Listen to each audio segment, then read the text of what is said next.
Hey, what's up? Kevlin here, and today I have Grey Mask with me. He's been a very wiggly noodle today. Today is the day y'all been waiting for. No, it's not custom backgrounds for the Switch, and no, it's not a Nintendo Music app. It's not Taco Tuesday either. Today I'm gonna rant about Fire Emblem Engage. If you've been following my channel, you'll know that I have been playing through Engage and posting highlights and bits of it on a playlist. If not, welcome! It's good to have you here. Hope you guys enjoy this review. Yes, this review will probably have spoilers, so if you aren't vibing with that, you can come back at a different time. I'm sure the video will still be here. I also have to say this review is based on my playthroughs and opinions. In no way, shape, or form am I trying to say that my opinions are better than anyone else's, and I'm not trying to start anything. Except this video, so let's get this review started. Fire Emblem Engage launched on the Nintendo Switch early January 2023, and a lot of people were excited, but skeptical since everyone was riding on the second wave of Fodlan's games. The trailers were all rehashing the same hash browns, like you play as a narcoleptic dragon with no memory, kind of like a Tiki Corrin hybrid that looks like a soda sponsor. You'll also be accompanied by Xander, well after his hero years, not Dimitri, and Marth. And Celica, but not Alm. Alm was clearly not invited to this party. The big highlight of this game was to be able to play as main characters from previous games and have them return as, like, spirits, deities, guides, sleep paralysis demons, whatever you want to call them. Each of the returning characters are called emblems and are linked to rings, which Pepsi, Dragon, and allies can use to fight side by side with the historical heroes. The emblems each have their own unique set of abilities, weapons, and skills. That is one thing the game did right. The emblems can pair up with other characters and share skills like Override and Torrential Roar. When the ring wearer, when they engage with an emblem, they can merge and unlock more skills and a very over-the-top outfit. When engaged, weapons belonging to the emblem can become available to the user like Falchion or Ragnall. You can mix and match characters and rings to fit your playstyle and get some really crazy combos. The more battles the team fights together, the stronger their bond becomes and the more skills and weapons become available. The weapons, like I mentioned earlier, can really wreak havoc on the opponent. They also look really sharp. Pun definitely intended. The weapons in this game look great. They look sleek and yet powerful. The characters wield them with such grace and power. Each weapon also looks like it got a refine in this game. Returning weapons like the Killer Axe and Longbow have never looked better while still being recognizable. Taking these weapons into combat is also really satisfying. Each blow you can almost see the weight and the strength it takes to wield it. That is one thing I feel like previous games like Three Houses missed. When the characters used the weapons, it didn't convey the same weight and power that the ones in this game felt. Another thing Three Houses didn't really do was the weapons triangle. Longtime fans can remember first seeing these in tutorials. Fire Emblem Heroes' weapon triangle will make itself known, but you can ignore it if your team can break the system. The weapons triangle in this game will make you know it's there by force. If you find yourself at a disadvantage and you take a hit, you drop your weapon for a period of time and are unable to counterattack. This mechanic will really make you think about who to send in a battle and with what weapon. The game will make you think, because if you have a brain fart, you may find one of your teammates unarmed, or even worse, pushing up daisies. And in a game where death can be permanent, this isn't really a good thing.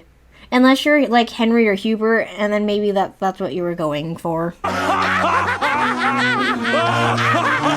Now, to move on to some not so good things. The characters, they are boring!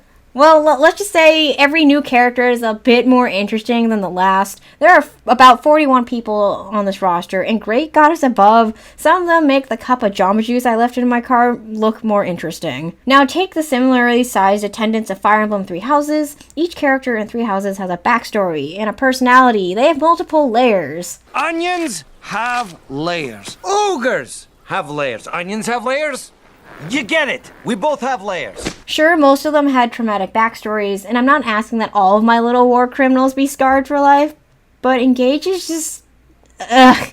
They had one aspect to their personality, and that's it. I want to be strong. I want to fight. I like tea. I like singing. I like dancing. I like trains. Basically, you had to find that one characteristic you could hang with and roll with it. There is also the lack of some boring, albeit predictable personalities. The hopeless, flirtatious one, the edgy sword lord, the tiny little mage that could. Sure, they are almost standard now in modern Fire Emblem, but it's almost expected now. Everyone was so upbeat and positive, despite fighting through hordes of dead family members and zombies. Maybe they did that on purpose since the Fodlan games were so dark. We did get an artist and a chef, which may be what they were going for since those are more relatable to us as the player. Though they also added pickling. It's kind of weird that we got two of them. Like, if I had a nickel for every time that happened, I'd only have 10 cents, that's not even enough to buy a gumball, but it's still weird that it happened twice.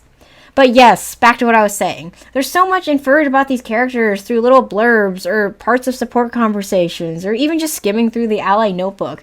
Where is John's sister? What is she like? How did Anna get separated from her family? What is Keigetsu's homeland like? Why isn't anyone looking for him? What does Marin's hometown look like? Who are the mage dragons? Where did they live? Like, give me answers! The conversations sometimes open up a little niblet of character story, but they're so short. Or sometimes they don't give you any context and drop you right into the middle of a scenario like you already knew what was happening. I want heartfelt stories, like stories of battle or what inspires these characters to fight. There are a few saving graces, like Ivy and Hortensia's support or Jean and Zelkov's. On the opposite end of that, there's the Emblem conversations.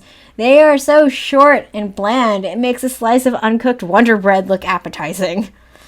They're like 2 sentences long, and that's it. Even with like the canon pairs, it's so short. I wasn't expecting S-rank level conversation deep, but wow. We had the chance to learn more about characters whose games may not be accessible to us, or to learn more about characters we know and love, and we didn't get it.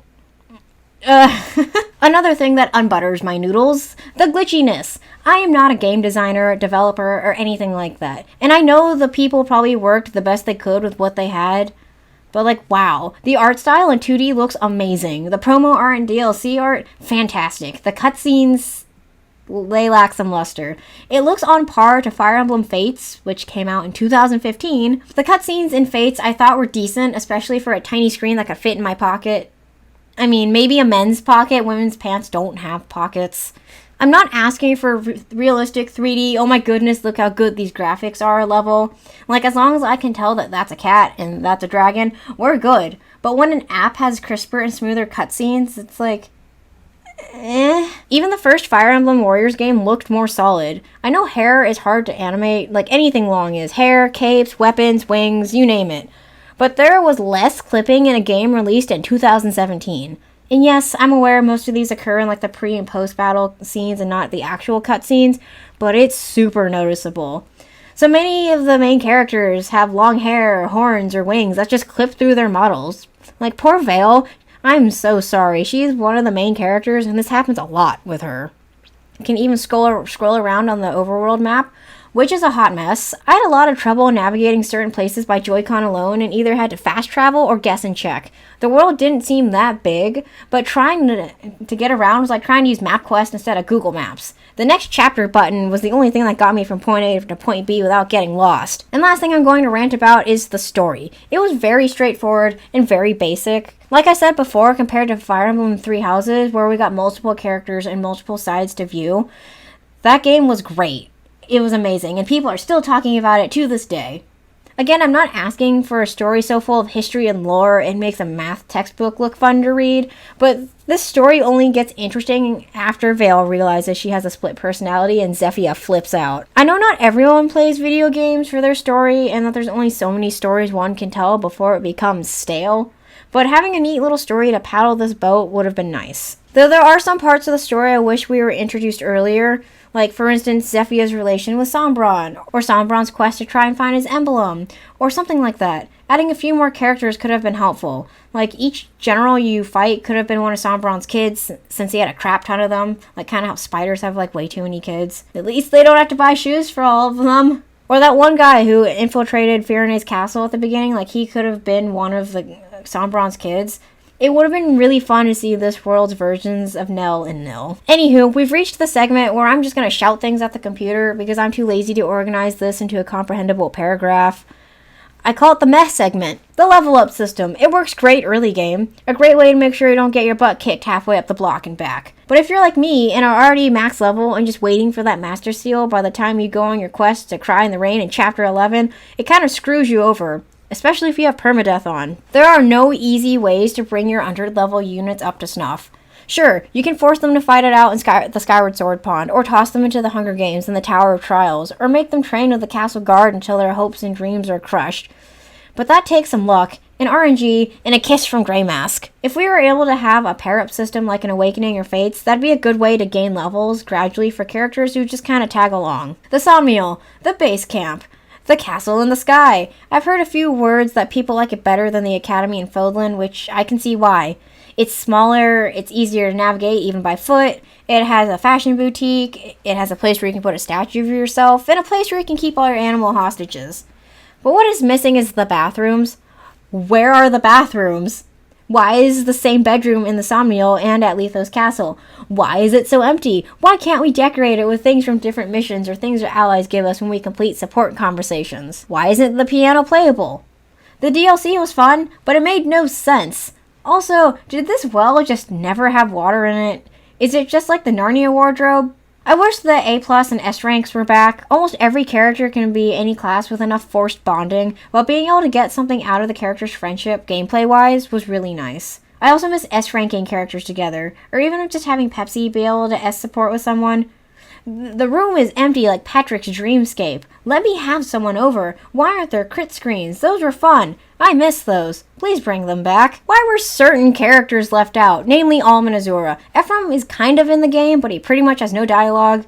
I think he only made it into the game because 1, he's Erica's twin, and 2, he and Ike share an English voice actor. I'm not the biggest fan of some of them like Azura, but if we're rolling out all the greats of Fire Emblem, they really should be here. Though the name drops like Reinhardt and Adun were fun little tidbits I was not expecting. The DLC characters. I know why they put them in like Camilla and Hector, but again, it could have been Azura and Eliwood or Alm. You can't separate the 3 Musketeers. But they did. Also, why is Veronica in her Book 6 outfit when she's acting like we just met her in Heroes? I'm guessing it was for promotional reasons, but the personality change does not make sense. Speaking of Heroes, it'd be cool after completing the Emblems paralogue, they got one of their alt costumes from Heroes. It'd be a cool way to connect the games. Like, you could swap out the costumes basically whenever you want without losing that max stat boost. You should also be able to switch the character costumes too. There are so many outfits they each have, plus the ones at the store and the amiibo ones too, which, by the way, once you get it, should be accessible to all the characters after unlocking it. What if I want Pepsi to be dressed like Marth while Diamant wears a swimsuit in a battle and Tamara is dressed like a snow princess? The voice acting in this game was great though, it was top notch. While the supports were brief, the acting and delivery of some of the lines were great. I actually laughed out loud a few times. Now for the most important question of all. What powers these lamps? Wow, that was a lot. This was my first time doing a review like this, so thank you for bearing with me and making it this far into the video. Fire Emblem Engage really just felt like what they wanted Fire Emblem Heroes to be if it were a full-fledged game. Now, am I saying this was a bad game? No, I actually really liked it. The more I played, the more I enjoyed it. I actually started a second playthrough on the side. So if you find yourself with some time on your hands or are a new Fire Emblem fan and want a neat little $70 package of Fire Emblem fun, pick up the game. Let me know what your thoughts were about the game, like your favorite character and your favorite class, favorite part. Comment below all that stuff, and side note, I'd totally be down to do a what I'd like to have seen in Engage video if y'all be interested in that. But thank you as always for watching, and I hope you have a good one.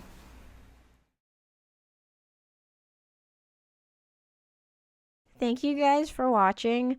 I don't really ever know what to say for this part, but I think this might be all of the games that are currently running on my channel. There might be one still going, but it's almost time to start thinking about the next game. I don't know what it will be. Probably something Fire Emblem or Zelda related. I honestly don't know. I'll cross that bridge when I get to it. I don't know. Thank you guys for watching. Gray Mask. Oh, he's so squishy! He's so squishy! Come back!